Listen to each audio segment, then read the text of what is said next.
business operations to deliver actionable consumer and business insights.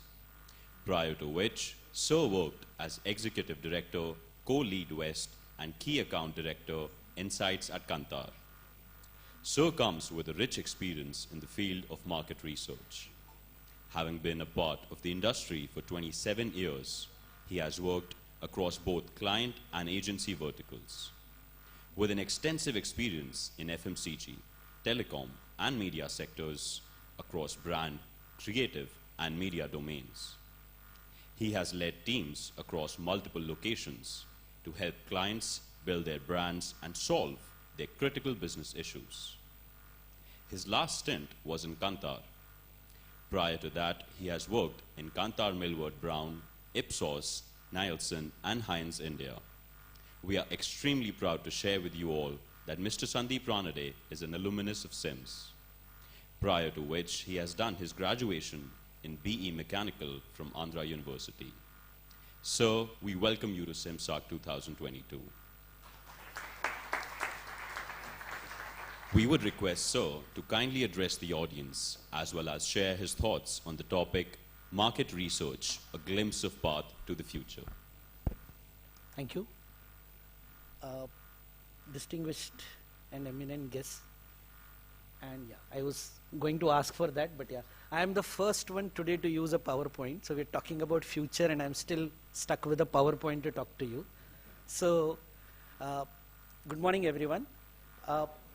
Being a research conference and me being from the research industry, if you say, I wanted to give you an idea of how we see market research going in future. And when you say future, there are two parts. There's a near future and there's a distant future, right? And everyone today, if you ask me, and most of the marketeers, they say we are trying to survive the short term to live the long term, right? So if you look at the presentation, what I say, I'm just giving you a glimpse of how the future market research would look like. Is there a way I can shift slides or? Okay. So we can go to the next one. That will happen. I'll keep on saying, let's go to the next one.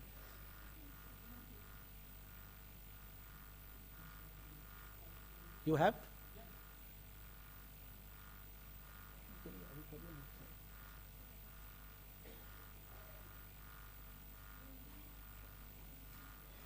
So don't worry, the next slide is very simple. My slides are not heavy. What it says, and I read this quote somewhere on the internet, is the world is becoming predictably unpredictable. Right? You see the words, and that's what it says. And this has become more and more after COVID. We have all been discussing pandemic to endemic and propositions for the future.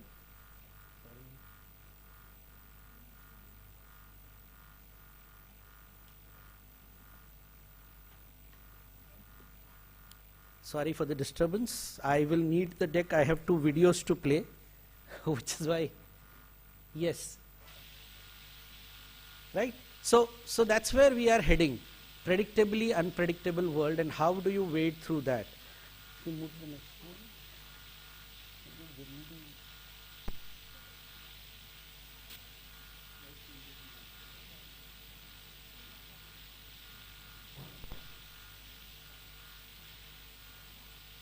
So in the ecosystem that we have of the brands and consumers, right?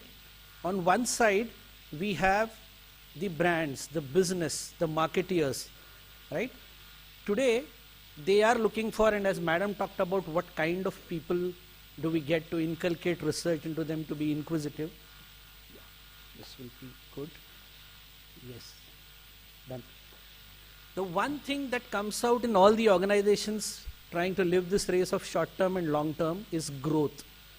Growth has become the word for everyone, and the marketeers or the brands are trying to do everything available, whether it is understanding the trends, whether it is being one step ahead of their competition, right, to live the long term, right. The one example that I wanted to show you, if you can play that video, the right hand side of the video.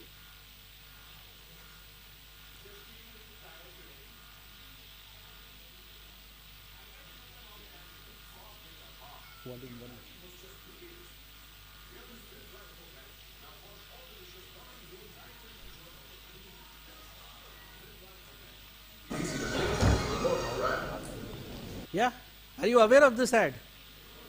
Yeah, so that's every brand trying to do something different to stand out.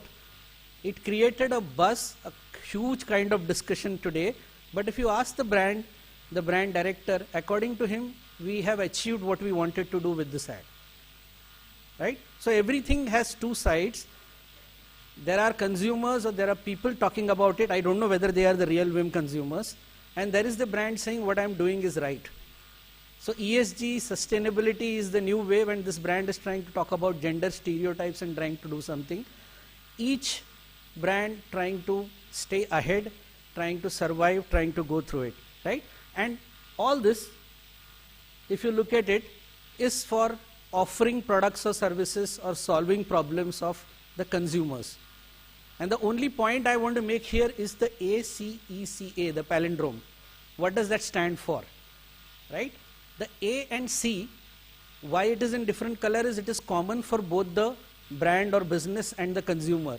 It is adapting and somewhere trying to get a sense of control.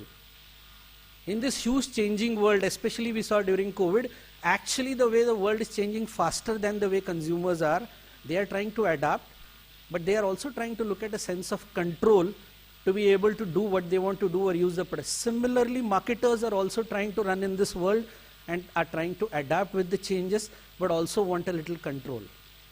The E and C next is what consumers are looking for is not just the product and services, but experience and convenience. And they are adopting products which give that, products and services, right? So just to give you an idea, the pandemic started, mask wearing became mandatory. Whether you like it or not, everyone was to wear mask. A little later, it became a fashion accessory.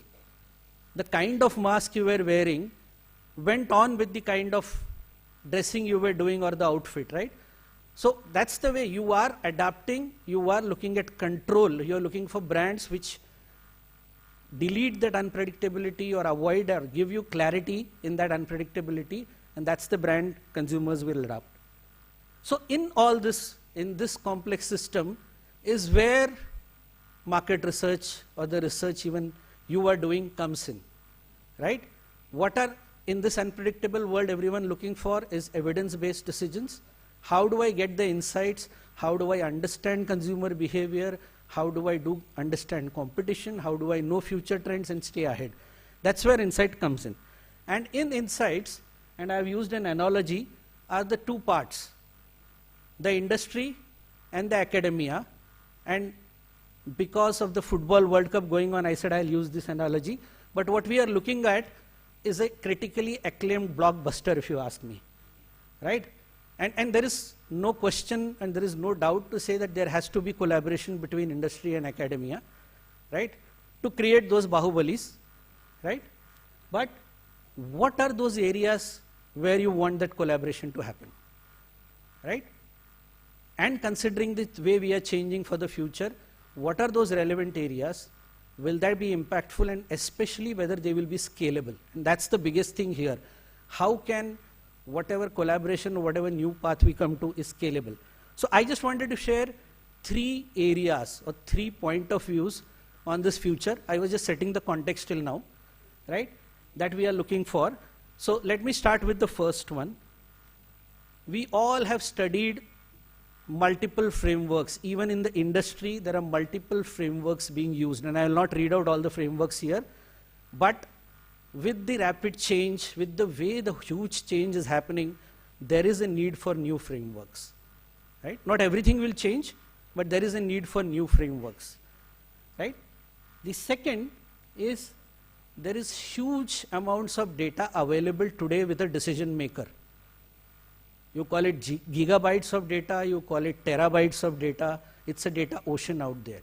The challenge is he or she able to go through all that data, which is coming from multiple sources, in time to make a decision? The decision has to happen in a particular time, right? And that is where this entire stuff about predictions and playbooks is coming along, right? So everyone wants to predict what is going to happen in future to stay ahead of the competition, right? Or to understand and play one step better, right? That's where I'm just there an example of an Oxford mathematical model of what would happen in the World Cup. I don't know how much of it is true. That's not the point of discussion. But predictions getting into everywhere. And just the example of look at cricket and football today, just for cricket and football, the amount of data that is available to the teams to do their planning and strategy. The data that is available with the businesses is huge, a lot. Are they able to use that data efficiently and use that entire data on time to make the correct decisions?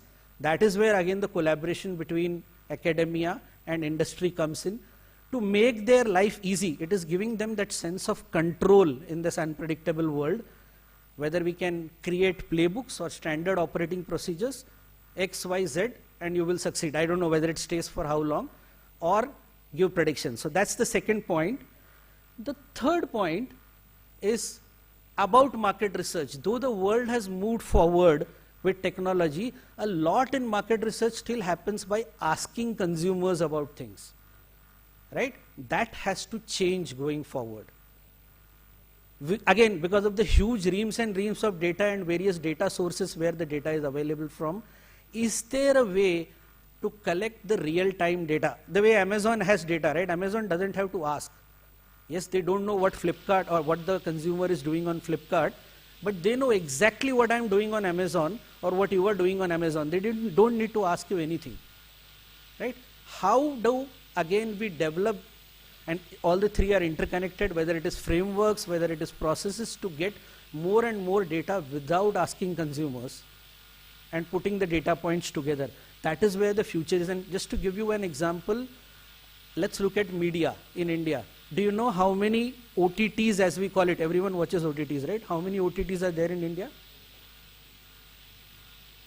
today? Anyone? More than 10. Okay, anyone else? More than 100, okay? I think the last count I know was about 54 to 60. And there are OTTs coming in languages now. You have a Tamil OTT, a Marathi OTT, or a Bengali OTT, right? The question is, anyone today, even the biggest advertiser, doesn't have enough money to spend across all media touchpoints. How do they come down to the touchpoints which are relevant to them to reach their TG and spend money? I think that itself is a big gap. The way media is evolving today is far more faster than the research is evolving to measure media. Globally, not just in India. So how again, maybe there is a role again for academia and industry here. How do we fill that gap, and how do we help marketers spend their money more efficiently and effectively? Right, just as an example. So that's another need for passive data, is need for data without asking actual real-time or always-on data, is something that is going, or is a big need for future, right? But the point to remember in all this is, and if we can play this video and I'll make the point.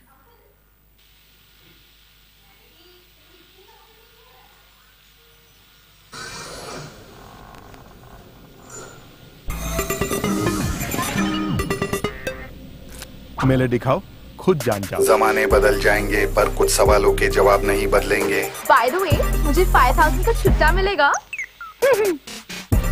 मेले दिखाओ, खुद जान जाओ। Yeah, so everyone is talking change, everything will change, but some basics will not change. And again, an example, everyone is trying to offer something to solve the need of a consumer, right? Some of them are getting too much carried away by technology.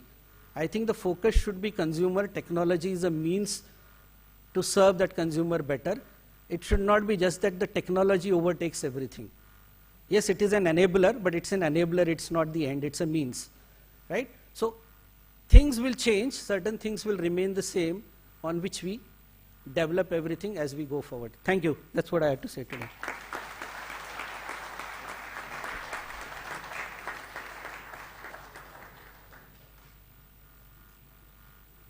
Thank you, sir, for giving us such rich insights.